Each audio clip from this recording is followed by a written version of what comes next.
December 18th, 2023.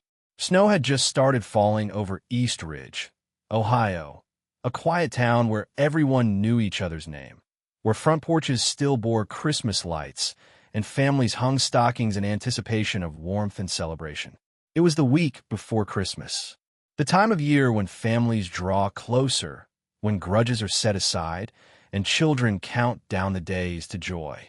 But at one house nestled at the end of Shady Pine Lane, joy had been snuffed out before it could even arrive. Inside that home, tucked behind the garlands and twinkling lights, something was terribly wrong. 34-year-old Eleanor Reed, wife, mother of 3, daughter-in-law, and beloved friend to many, had simply vanished. Gone. Without a word. Without a goodbye. At first, no one noticed.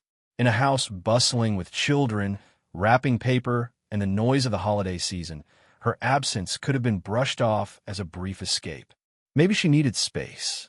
Maybe she had gone to stay with a friend. But by December 20th, just 2 days after Eleanor was last seen, a 911 call would shatter every illusion of safety this family once held. The call was brief, chilling. A man's voice reported a dead body inside a shed behind the house on Shady Pine Lane. That house belonged to Marcus Reed, Eleanor's husband. Within minutes, patrol cars rolled up, lights flashing through the snowy haze. The family home was suddenly no longer a symbol of Christmas comfort, but a crime scene soaked in questions. How could a woman so full of life disappear without her children even realizing? How could a man like Marcus, her partner of 16 years, remain so calm? As officers moved through the home, noting odd silences and untouched corners, one truth became clear. Something evil had crept behind those holiday curtains. Something that had festered quietly, fed by jealousy, resentment, and rage, until it finally exploded. But the story didn't start with the body. It didn't even start with the fight. It began long before that. Eleanor and Marcus were teenage sweethearts, the kind of couple people rooted for.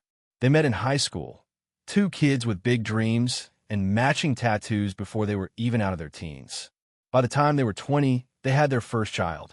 By 30, they had 3, ages 14, 13, and 10. A full house, a full life. They ran a massage therapy business together, Essential Touch, a small but successful operation in neighboring Kennedy, Pennsylvania. They worked side by side, day after day. And for years, that seemed enough. At least on the outside. Photos on their social media showed smiling faces, family vacations, birthday cakes, and graduation ceremonies. But those snapshots only told half the truth. Behind those smiles, the marriage was beginning to fracture. Financial stress was mounting.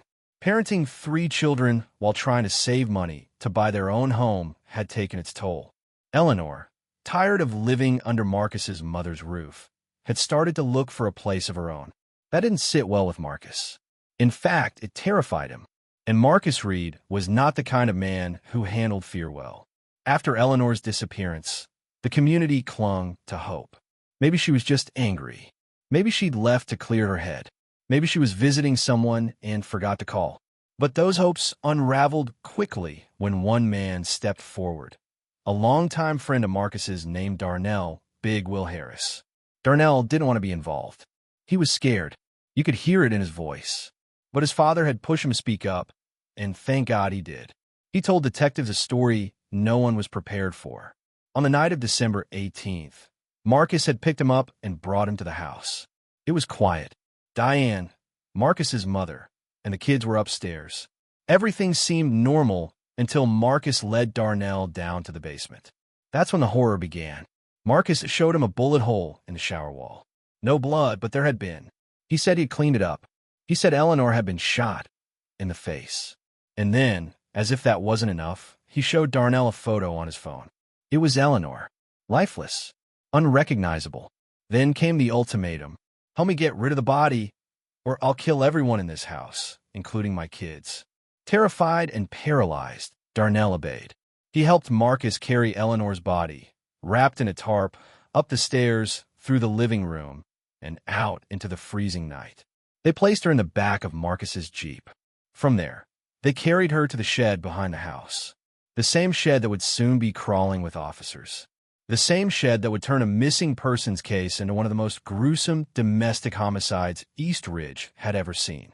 But at the time, the world still believed Eleanor might walk through the door any moment. Her kids were still waiting for her. Her mother-in-law, Diane, was still cooking meals for a woman who would never eat again. And Marcus? Marcus was pretending that nothing was wrong, pretending that his wife had simply walked away. But the truth was rotting in the backyard, and Christmas would never come. From the outside, the Reeds looked like the American dream. Marcus and Eleanor, high school sweethearts, 3 beautiful kids, a family business they built together with their own hands. Smiles in every photo, laughter in every post, holidays at home, birthdays by the pool. Even their business, Essential Touch Massage Therapy, was named by Eleanor herself. They had a storybook beginning, but the ending would be a nightmare. Their friends described them as inseparable. They'd grown up together, fallen in love young, and stayed loyal through the chaos of adulthood. Eleanor was the softer one, kind, warm, patient. She was the one who handled the school pickups, packed the lunches, made sure the business was still standing when clients canceled or payroll got tight. She was the glue, and people noticed. Marcus? Marcus was the driven one. Ambitious, charming, even funny, until he wasn't. When things were good, they were very good. But when they were bad, the house trembled. They married when Eleanor was pregnant with their youngest, Landon. At first, they had their own place. But as their financial situation grew strained, like it does for so many young families, they made a decision that changed everything. They moved in with Marcus's mother, Diane. Diane Reed was a woman with a strong spine and a tender heart. She adored Eleanor like a daughter, sometimes more than her own son. She helped raise the children, manage the household, and supported the couple however she could.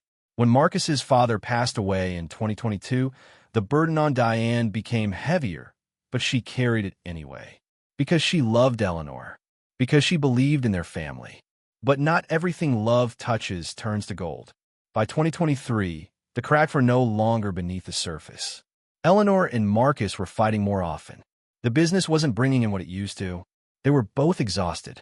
Marcus had grown increasingly possessive, questioning where Eleanor went, who she was texting, and what she was planning. He couldn't accept that she wanted space, that maybe, just maybe, she wanted a future that didn't include him. Eleanor had grown close to another man. His name was Jordan Tate. They met at the factory where Eleanor had picked up a second job to help cover Christmas expenses. Jordan was younger, less burdened, and, most dangerously, he made her feel seen. It started as harmless conversations, casual lunches. But soon, text turned flirty. Late-night chats became confessions, and Eleanor began to feel something she hadn't felt in years. Hope. But secrets don't stay secrets for long.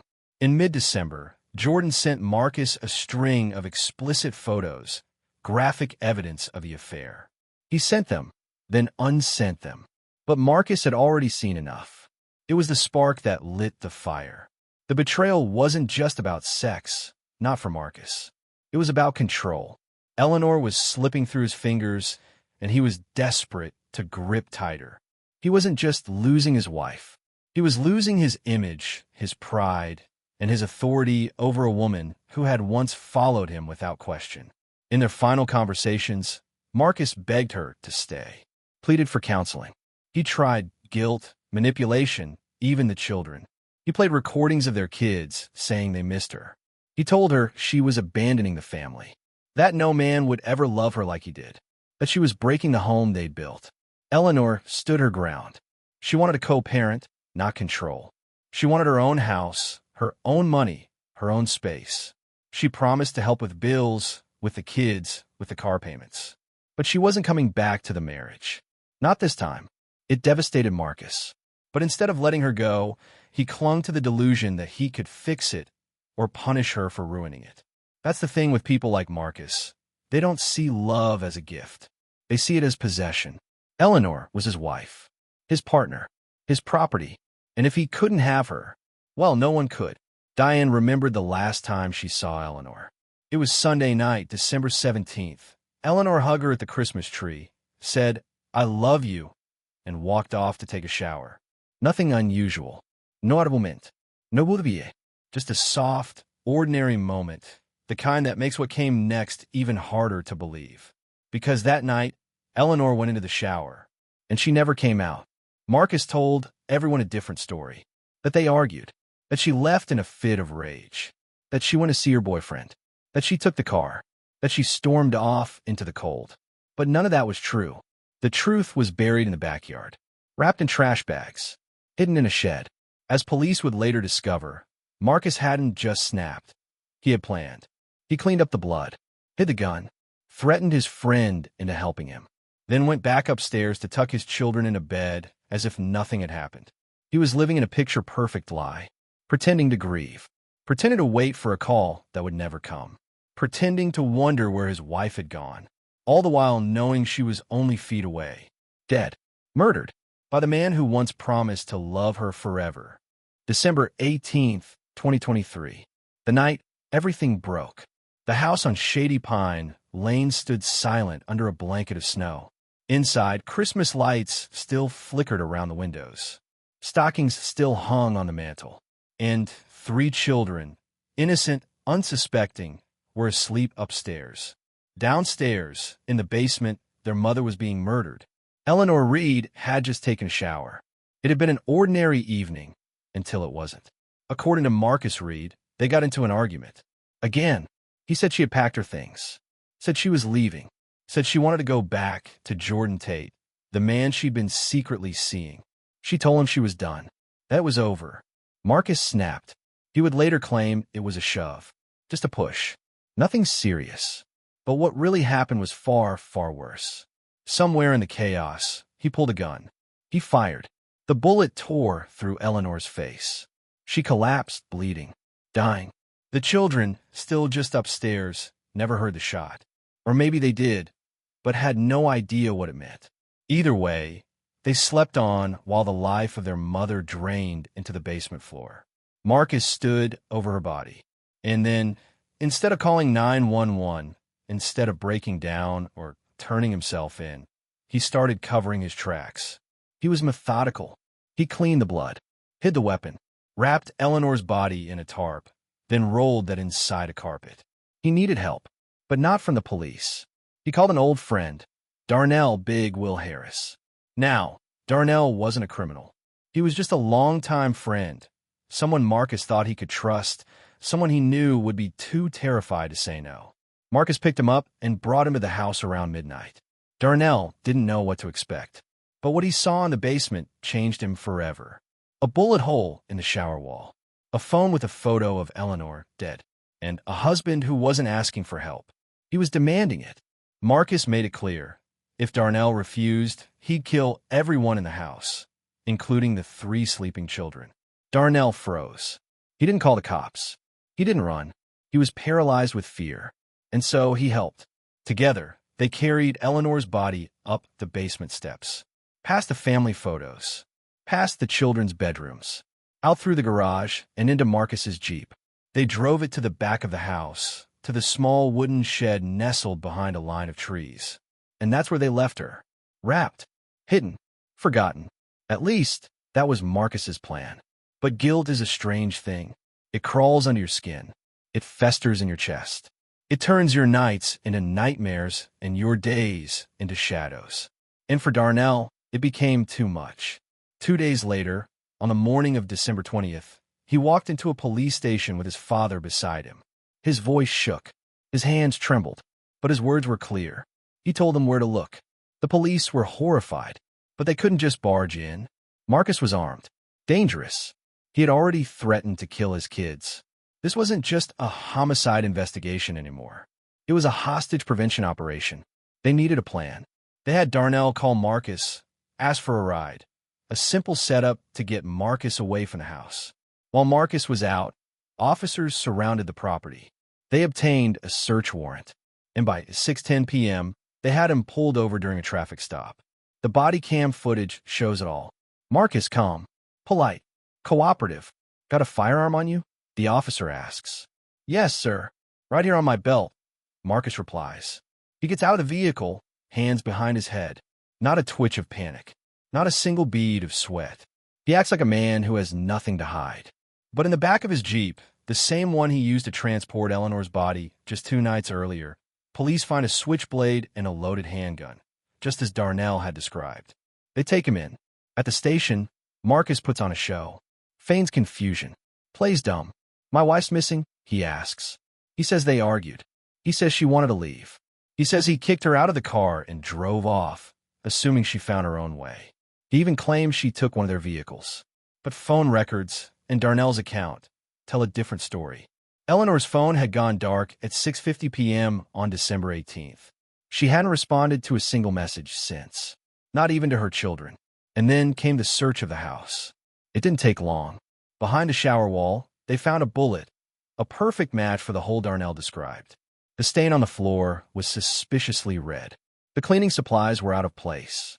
Trash bags were piled higher than usual. But the real horror was waiting in the shed. Officers approached it with caution. Inside, a tarp. Inside the tarp, a rug. Inside the rug, 6 black trash bags. And inside those bags, the unthinkable. Eleanor's dismembered remains. Her body had been butchered, sawn apart, wrapped like garbage. She had been killed by a gunshot wound to the face. Just as Darnell said. Just as Marcus had denied. Now, there was no denying it. Marcus Reed had murdered his wife. He had chopped her body into pieces. And he had lied to everyone. To the police. To his children. To his mother. To the world. But even as the evidence piled up, Marcus refused to crack. He sat in the interview room, arms folded, lips sealed, until finally he asked for a lawyer. But the truth had already started screaming, and no lawyer in the world could silence it now. It was never just about Eleanor leaving. It was about who she was leaving for. His name was Jordan Tate, 28 years old, working a blue-collar job in a Pennsylvania factory. He wasn't rich. He wasn't flashy. But to Eleanor, he was different. He listened. He made her laugh. And most importantly, he didn't try to control her. They met only months before her death. Eleanor had picked up a second job to help support the family through the holiday season. Bills were stacking up, and despite running a business with Marcus, they were barely keeping afloat. She was doing everything. Working days at the massage clinic, evenings at the factory, nights taking care of 3 kids, while Marcus, by all accounts, sat idle, stewing in resentment. That's when Jordan appeared, a breath of fresh air in an otherwise suffocating life. At first, it was small things. A smile, a shared lunch break, conversation that wasn't loaded with judgment or accusation. For the first time in years, Eleanor felt like a woman again. Not just a wife, not just a mother, but a person. Someone with her own thoughts, dreams, and choices. But when you're married to someone like Marcus Reed, choices come at a cost. Marcus had always been the jealous type. Possessive, quick to anger. He needed control like he needed oxygen. And when he began to suspect that Eleanor was slipping away, he didn't try to win her back. He tried to trap her. He checked her phone, questioned every move, accused her of cheating long before she ever did. It was a self-fulfilling prophecy. The more he squeezed, the faster she ran. And then came the night that tipped it all over the edge. December 16th. Jordan, heartbroken and angry over Eleanor's silence after a recent argument, made a mistake. He sent Marcus explicit images of himself and Eleanor together. He later unsent them, realizing what he'd done. But it was too late. Marcus had seen everything. In that moment, the jealousy turned to hatred. The man who once claimed he'd go to marriage counseling, the man who said he'd forgive, the man who posted family photos online, that man disappeared. What was left was something else entirely. Something dangerous. He began stalking Eleanor's every move. He went through her private messages, tracked her online activity. He found the messages between her and Jordan, sweet nothings, emojis, even talk of running away. He felt humiliated, betrayed, powerless. He didn't just want her back. He wanted revenge. When Marcus confronted Eleanor, he didn't try to understand. He screamed. He threatened. He berated her. He told her she was destroying their family, that she was a bad mother, that she was making him look like a fool. Eleanor, shaken but firm, told him she was leaving. Not to punish him, not to abandon the kids, but because she had to. She couldn't breathe in that house anymore. She needed a place of her own, somewhere she could rebuild her life, start over. Maybe even with Jordan, maybe not. She didn't know yet, but she knew she needed to be free. Marcus refused to let that happen. In interviews after her death, he painted himself as the victim, said Eleanor was impulsive, that she was emotionally unstable, that she was trying to take the kids away from him, that she was running around with a younger man while he was left holding their collapsing family together. But those were just lies, another mask Marcus wore to make himself look like the grieving husband. The truth? He was already planning the end. In one particularly revealing moment, he admitted to police that he had taken Eleanor's phone. He claimed it was just to make things harder for her, that if she really wanted to leave, she'd have to do it without his help. But he kept that phone even after she was dead. He used it to check her messages, to see if Jordan was still reaching out, to keep tabs on a woman who could no longer speak. Even in death, Marcus still wanted control. He also admitted something else, that he didn't want to enable her escape. He didn't want to make it easy for her to leave. So he kept the car, took the keys, held the purse, and then, when Eleanor insisted she was going anyway, he offered to drive her halfway. Not out of kindness, out of calculation. He didn't want her to vanish. He wanted to make sure she never left at all. But even after he murdered her, Marcus continued trying to shape the narrative. He told police she had stormed out, that she'd taken off to be with Jordan, that she was probably just hiding, being dramatic, making him suffer. The problem? There were holes in every word. Jordan hadn't heard from Eleanor since December 17th. She stopped responding to messages, stopped calling, stopped showing up to work. The silence was deafening. He messaged her repeatedly, at first with anger, then with worry, then with outright panic. At one point, he even drafted a call to the police, his thumb hovering over the green button. But he didn't press it. He'd never forgive himself for that, because deep down, he knew something was wrong. Eleanor had warned him. She'd said Marcus wasn't right in the head, that he was controlling, that he had a temper, that if he ever found out, it might get dangerous. But she never imagined how far he'd go, and neither did Jordan. In a heartbreaking twist, when police finally told Jordan the truth, that Eleanor was gone, his face crumpled. He hadn't just lost a lover. He'd lost someone who trusted him with her escape, and he would carry that weight forever. Because Marcus didn't kill Eleanor in a fit of passion. He killed her with intention, with planning, with cruelty. He didn't just want her gone. He wanted her silenced. Forever. Marcus Reed sat in the interrogation room like nothing had happened. Calm, measured, even polite. You'd think he was answering questions about a stolen bike, not the disappearance of his wife. He shifted in his seat, spoke in circles, repeated vague answers, and never once looked shaken. But behind those carefully chosen words, something dark was hiding. The mask of the grieving husband was firmly in place. But detectives already knew it was just that, a mask. Because back at his home, crime scene techs were uncovering a narrative far more brutal than any words Marcus could offer. They were collecting blood samples, analyzing shower walls, and photographing the bullet hole behind a panel in the bathroom. They found cleaning supplies, hastily used, trash bags, unusually full, and in the shed, the worst discovery of all. Wrapped inside black plastic bags and a plastic tarp was the dismembered body of Eleanor Reed. She wasn't just killed, she was butchered. It was a level of violence and disregard for human life that shook even veteran investigators. 6 bags in total. A saw had been used. The crime scene wasn't just messy, it was cold, calculated, depraved. Still, in the interview room, Marcus refused to speak plainly. He told officers the same story he'd told everyone else. They fought. She stormed off. He thought she went to her boyfriend. She was angry, emotional, erratic. He claimed she took the car, that he hadn't seen her since. But there was one problem. Her phone was still in his possession, and the car? Still in the driveway. Detectives pressed harder. They asked about the bullet hole, about the Jeep, about the night Darnell came over. Marcus danced around each question. He gave fragments of stories, excuses wrapped in confusion. But not once did he ask where Eleanor was. Not once did he seem worried. Not once did he offer to help. Because he knew He always knew. What's most chilling is how he tried to rationalize everything, even the violence. In one moment, he described their marriage like it was a business partnership gone wrong. He said she was impulsive, that she was trying to tear the family apart, that she'd stopped being the woman he fell in love with. And in another moment, colder still, he spoke of her like a commodity. She wants to leave? Fine, he said, but she's not taking my kids, not taking my Jeep, not taking my business. I built this life. There it was. The truth. Marcus didn't love Eleanor. Not really. He owned her. In his mind, she wasn't a person with agency, with freedom, with choices. She was a piece of his empire, and if she tried to leave, it wasn't betrayal. It was treason. That's why he cleaned up the scene. That's why he threatened Darnell. That's why he dismembered her body.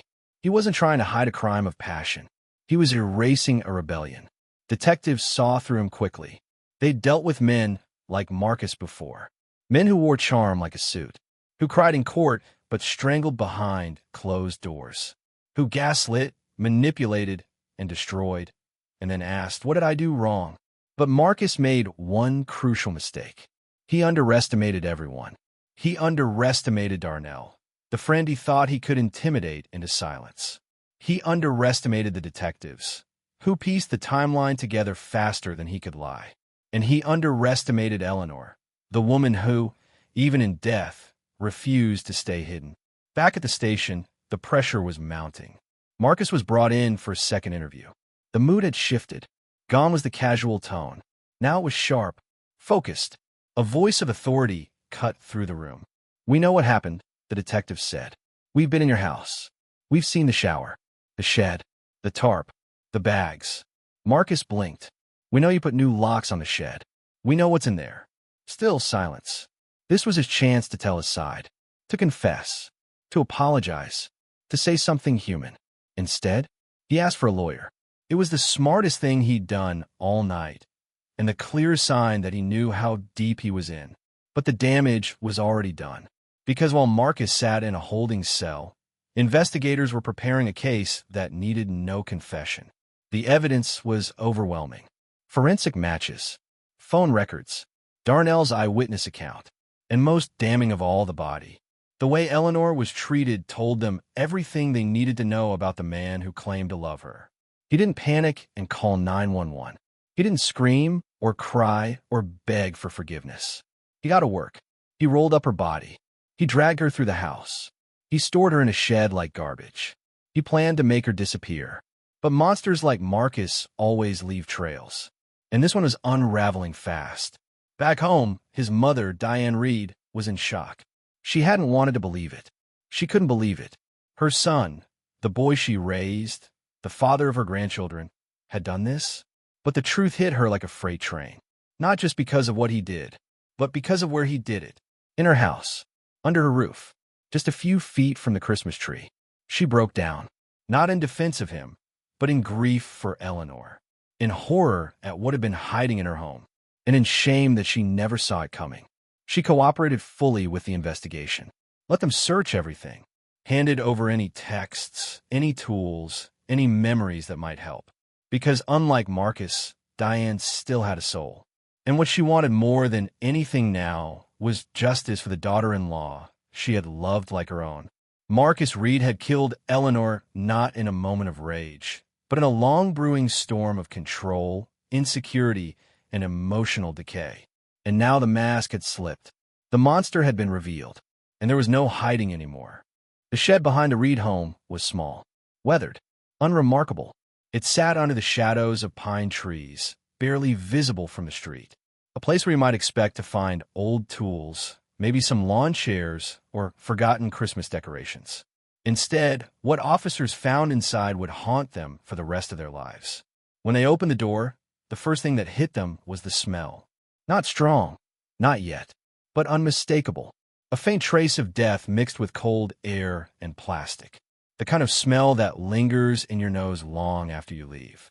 At the center of the shed, tucked beneath a clear plastic tarp, was a large, rolled-up rug.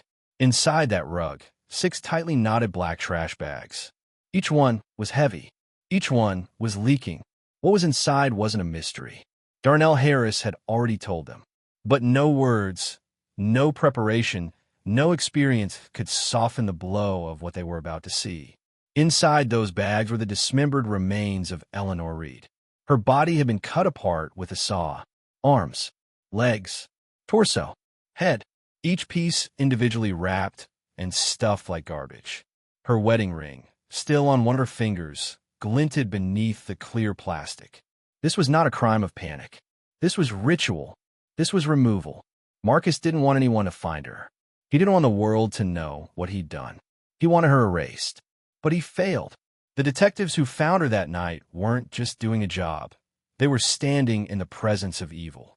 One officer reportedly stepped outside the shed and vomited in the snow. Another sat silently, hands on his knees, just staring. Even seasoned crime scene investigators admitted they hadn't seen anything this gruesome in years.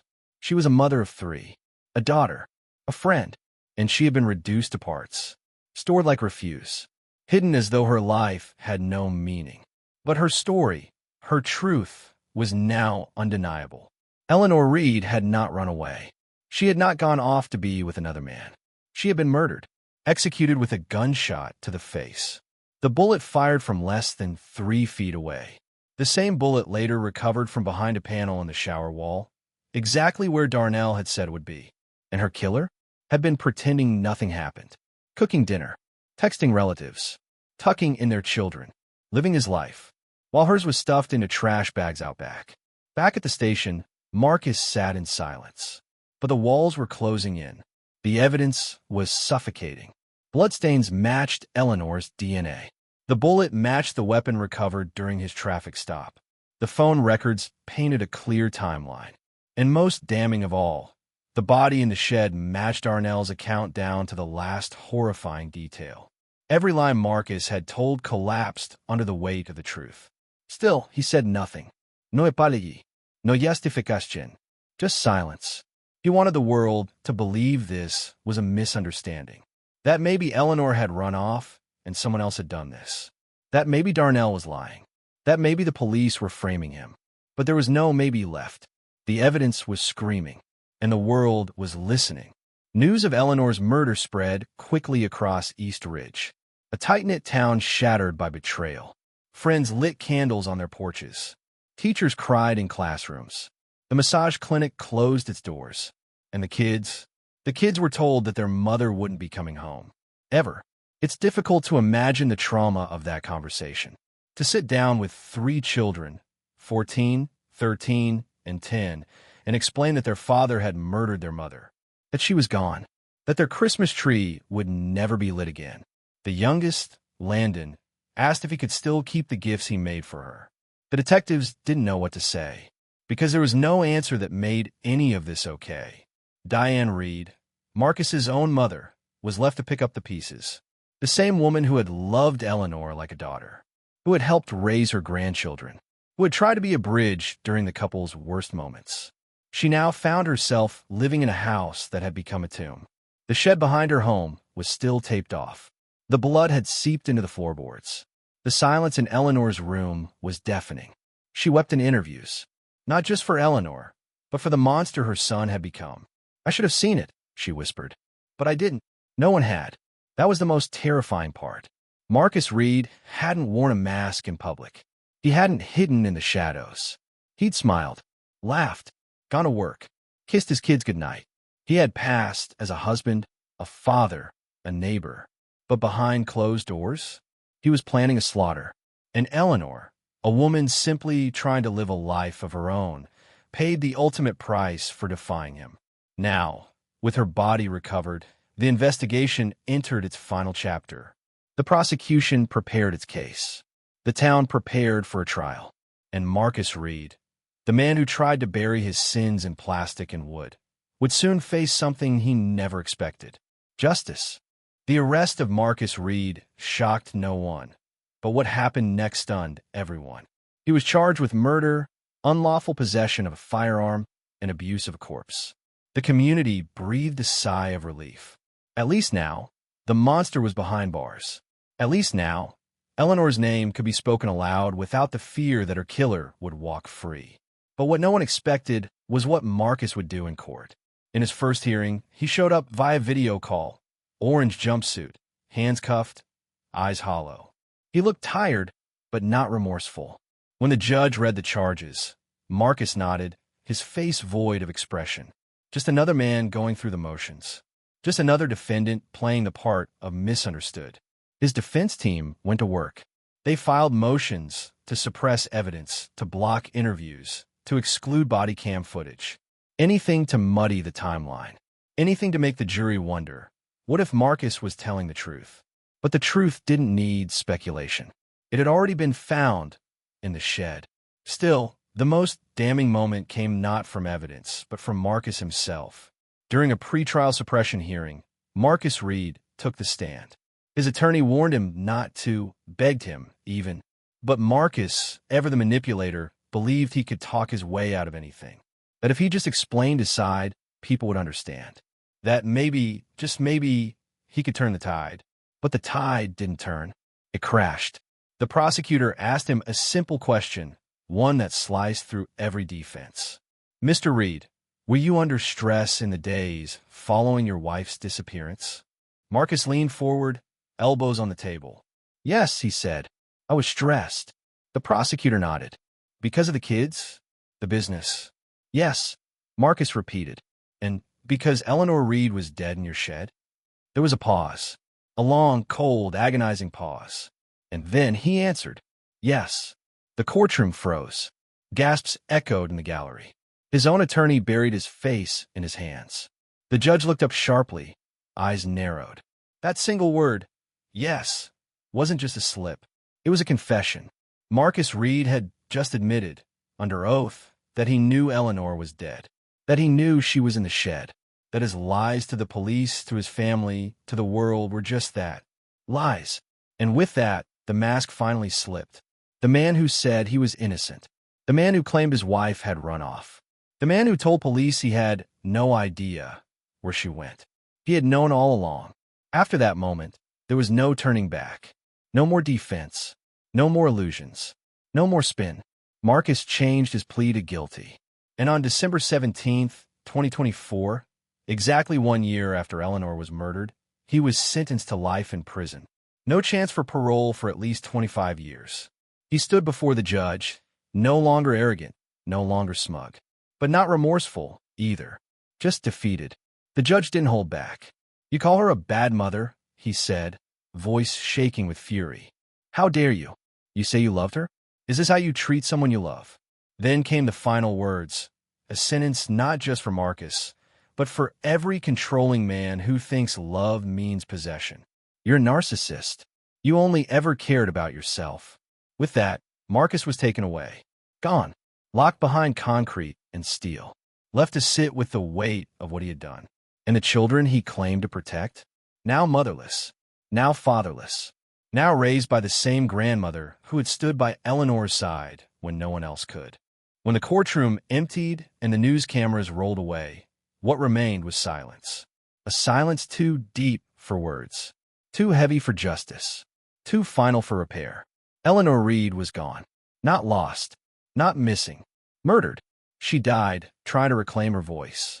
She died fighting for a life of her own. She died because she dared to say no. And in the end, she paid with everything.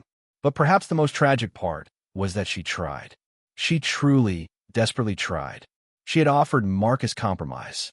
She told him he could keep the house, the Jeep, the business. She was still willing to help, with bills, with the kids, with their future apart. She didn't want revenge. She wanted peace.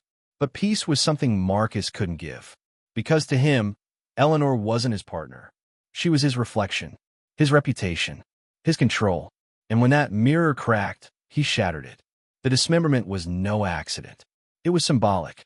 A cruel, methodical attempt to destroy her entirely. To silence her not just in death, but in memory. To erase her from a world she had dared to live in without him. But he failed, because Eleanor's story will not be erased.